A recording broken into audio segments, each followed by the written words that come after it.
बहुत दिनों की बात है। एक शहर में एक आदमी रहता था। कुछ समय बाद उसकी पत्नी की मृत्यु हो गई।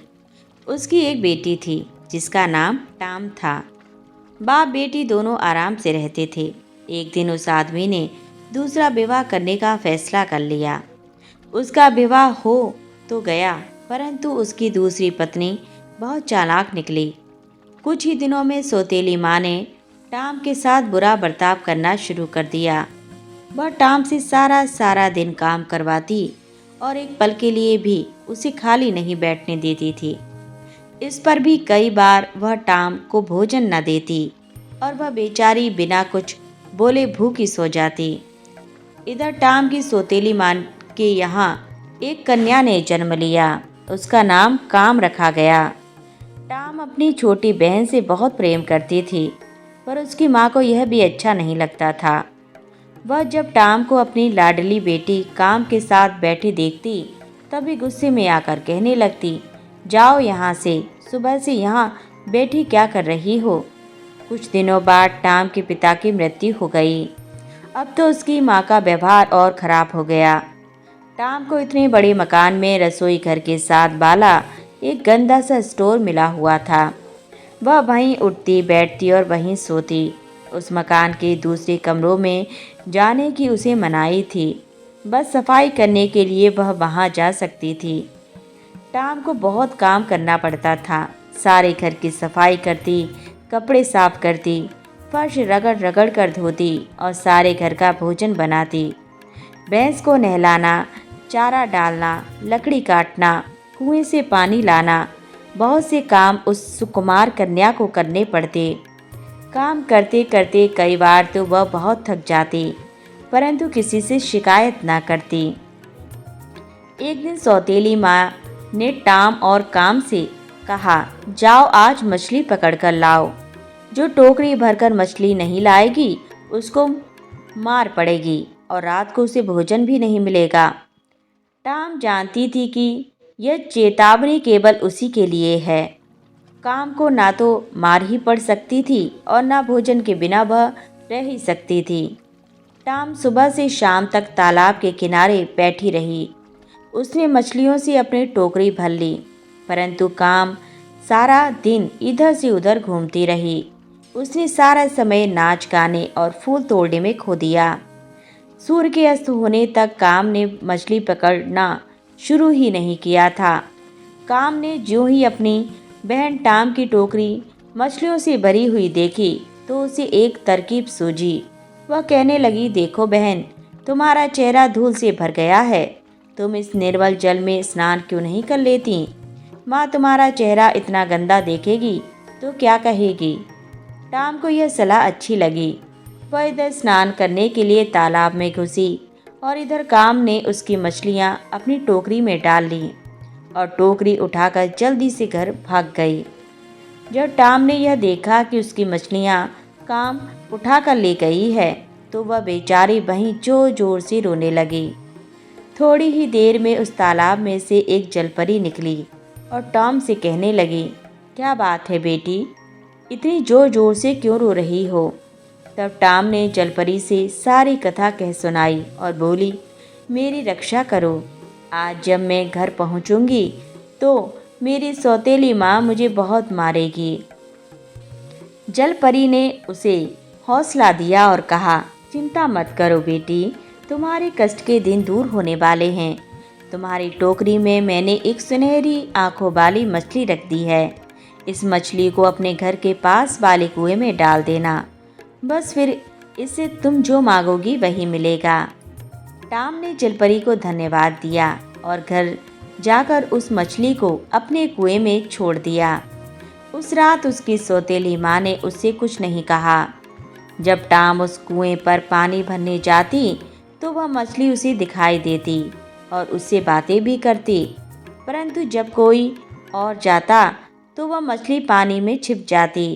टाम की सौतेली माँ को थोड़ा थोड़ा शक होने लगा कि इस कुएं में ज़रूर कोई है जिससे टाम एकांत में बातें किया करती है। इसी से उसने एक दिन टाम को किसी काम से दूर भेज दिया।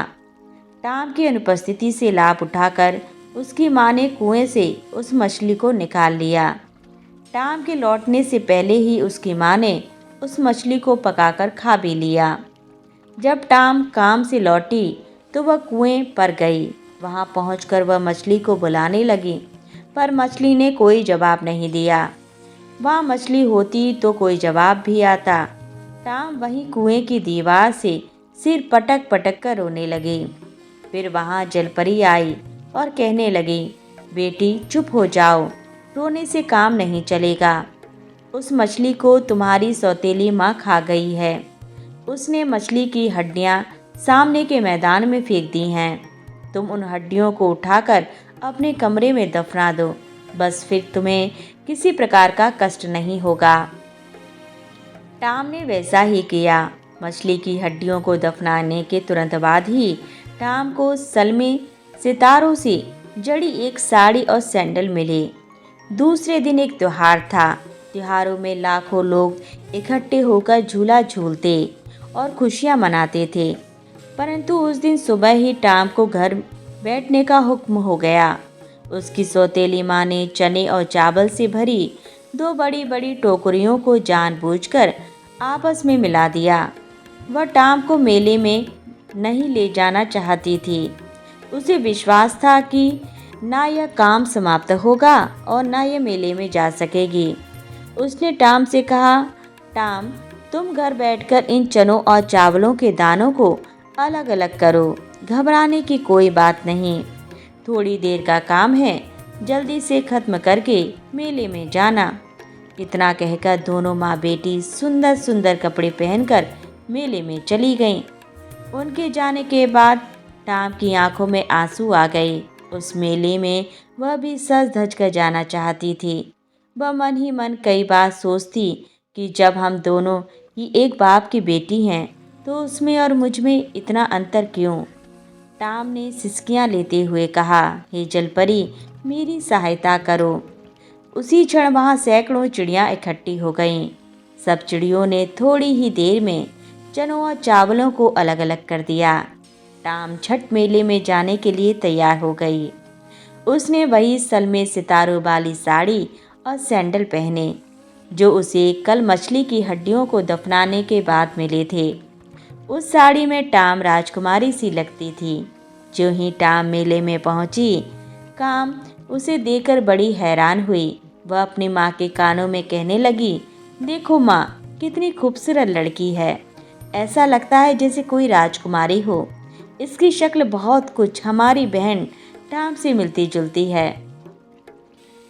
उधर जब टाम ने देखा कि उसकी सौतेली माँ और काम उसकी ओर आंखें फाड़ फाड़ कर देख रही हैं, तो वह वहाँ से भागने लगी। जल्दी में उसका एक सैंडल वहीं रह गया। उस सैंडल को वहाँ घूमते हुए सिपाहियों ने उठा लिया और जाकर अपने राजा को दे दिया। राजा ने उस सैंडल को बड़े ध्यान से देखा। सैंडल बहुत ही खूबसूरत था। राजा ने उससे पहले कभी उतना सुंदर सैंडल नहीं देखा था। राजा ने उसी वक्त घोषणा कर दी कि जिस लड़की ने ऐसा सैंडल पहना हो उसे पकड़कर राज दरबार में लाया जाए।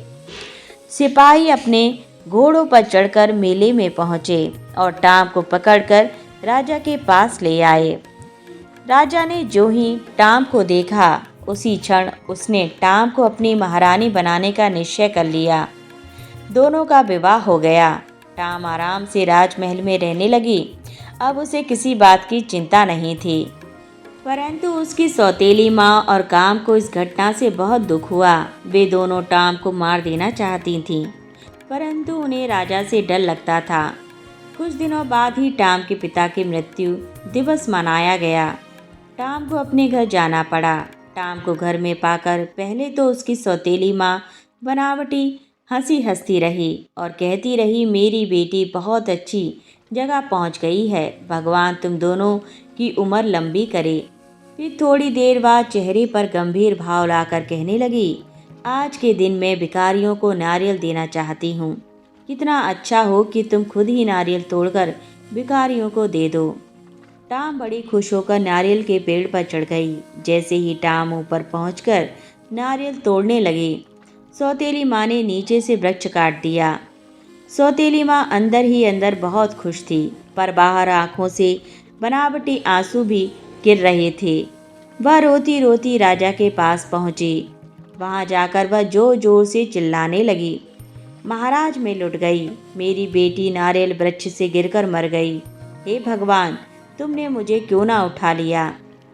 राजा को टाम के मर जाने का बहुत दुख हुआ। विनाश काले विपरीत बुद्धि वाली कहावत टाम की सौतेली माँ पर भी चरितार्थ होती है। टाम उस वृक्ष से गिरकर बेहोश हो गई थी, उसकी मृत्यु नहीं हुई थी। टाम को एक बूढ़ी स्त्री उठाकर अपने घर ले गई। उस बूढ़ी स्त्री के कोई संतान नहीं थी। उसने अपनी सारी पूंजी लगाकर टाम का इलाज करवाया। टाम कुछ ही दिन में ठीक हो गई। दूसरी ओर सौतेली माँ चाहती थी कि किसी तरह राजा उसकी बेटी काम के साथ विवाह करवा ले और उसकी बेटी महारानी बन जाए। राजा ने इस पर कोई आपत्ति नहीं की और काम से विवाह कर लिया। एक दिन राजा जंगल में शिकार खेलने गया। शिकार खेलते खेलते रात हो गई। राजा रास्ता भूल गया और उसने जंगल में ही रात बिताने का निश्चय किया। आसपास कोई मकान या सराय भी नहीं था। राजा को दूर एक दीपक जलता दिखाई दिया। वह उसी ओर चल दिया। वहां पहुंचकर उसने दरवाजा खटखटाया। बूढ़ी स्त्री ने दरवाजा खोल दिया। राजा ने कहा, मैं राजा हूँ। शिकार खेलते खेलते रात हो गई। यदि तुम आज रात यहाँ ठहरने दो तो तुम्हारी बड़ी मेहरबानी होगी। मैं सुबह होते ही यहाँ से चला जाऊँगा। उस स्त्री ने राजा को अंदर बिठा लिया। यह वही घर था जहाँ टाम रहती थी। उस स्त्री ने राजा को भोजन खिलाया। भोजन बड़ा स्वादिष्ट था और उसमें भी केवल वही पदार्थ बनाए गए थे जो राजा को बहुत अच्छे लगते थे। राजा ने उस स्त्री से पूछा, माताजी, यह भोजन किसने बनाया है? मेरी बेटी ने। उस स्त्री ने जवाब दिया। कहाँ है तुम्हारी बेटी? राजा ने पूछा। बूढ़ी स्त्री ने टाम को राजा के सामने खड़ा कर दिया और कहा, यह रही मेरी बेटी। राजा टाम को दोबारा पाकर बहुत खुश हुआ। टाम ने सारी बात राजा से कह सुनाई। राजा ने काम और उसकी माँ को जेल खाने में डाल दिया। अब उसकी सौतेली माँ और काम को मालूम हो गया कि भगवान के घर देर हो सकती है, अंधेर नहीं। दिन ढल रहा है। आकाश में परिंदे वापस अपने घोंसलों की ओर जा रहे हैं। उन घोंसलों में उनके नन्हे मुन्ने बच्चे भोजन की आस लगाए अपने माँ पिता की राह देख रहे हैं। परिंदों के पंखों में थकान की फड़फड़ाहट है तो एक तेजी भी है कि घर पहुंचकर परिवार से मिलने का सुख मिलेगा और साथ ही विश्राम भी। एक चिड़िया तेजी से अपने घोंसले की ओर भागी जा रही है। आकाश में बादल घिराए हैं। उसे वर्षा आने से पहले अपने बच्चों के पास पहुंचना है और भूखे बच्चों को दाना देना है। जैसे ही वह एक पेड़ के डाल से गुजरी, वहां से चूं चिर्रे की आवाज़ आई। आवाज़ चिड़िया को अपने बच्चों जैसी लगी। वह थक से रह गई और तुरंत सोचने लगी कि उसके बच्चे यहाँ कैसे आ गए। उसका घोंसला तो अभी बहुत दूर है। वह आवाज़ की दिशा में मुड़ी। बच्चे भूख से माँ माँ चिल्ला रहे थे। उनकी चीख पुकार सुनकर चिड़िया बोली, बच्चों मत रो, मैं आ गई, तुम्हारे लिए भोजन भी लाई हूँ। यह बोलकर जैसे वह सपने से जागी। भला यह उसका घोंसला कहाँ है? उसका घोंसला तो अभी दूर है। फिर इस घोंसले में उसे यह बच्चे अपने जैसे क्यों लग रहे हैं? चिड़िया ने ध्यान से देखा तो पाया कि वे बच्चे बेशक उसके न थे, पर उसके अपने बच्चे जैसे थे। चिड़िया का दिल उसकी भूख प्यास से पिघल गया। तभी उसे ध्यान आया कि रास्ते में एक चिड़िया पेड़ के नीचे पड़ी थी। कहीं वह इनकी माँ ही तो नहीं थी? पक्का वह इन्हीं की माँ थी।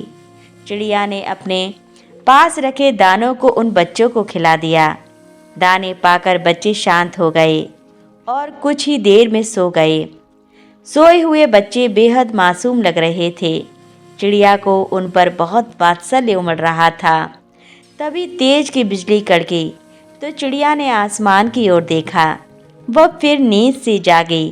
अरे, उसके अपने बच्चे उसे न पाकर उनका क्या हाल हो रहा होगा। चिड़िया वहाँ से उड़ान भरने को हुई, लेकिन फिर उसे लगा कि नींद से जागने पर जब यह अपनी माँ को पास नहीं पाएंगे तो इनका क्या होगा। वह तुरंत उस ओर चल पड़ी जहाँ उसने चिड़िया को देखा था। चिड़िया घायल अवस्था में पड़ी थी। चिड़िया नीचे उतरी और उसे सांत्वना देते हुए बोली, बहन चिंता ना करो, तुम्हारे बच्चों को दाना मैंने दिया है, वे अब सो रहे हैं, तुम ठीक हो जाओगी। चिड़िया की बात सुनकर घायल चिड़िया मुस्कुराते हुए बोली, बहन एक माँ ही माँ का दर्द समझती है। तभी दो व्यक्ति वहाँ से गुजरे। उनमें से एक व्यक्ति घायल चिड़िया को देखकर बोला, ओह हमें इस नन्ही घायल चिड़िया की मदद करनी चाहिए। दूसरा व्यक्ति बोला, तुम पशु पक्षियों के डॉक्टर हो, तुम इसका इलाज करो। डॉक्टर ने घायल चिड़िया का इलाज किया। कुछ देर बाद ही घायल चिड़िया उड़ने की हालत में हो गई।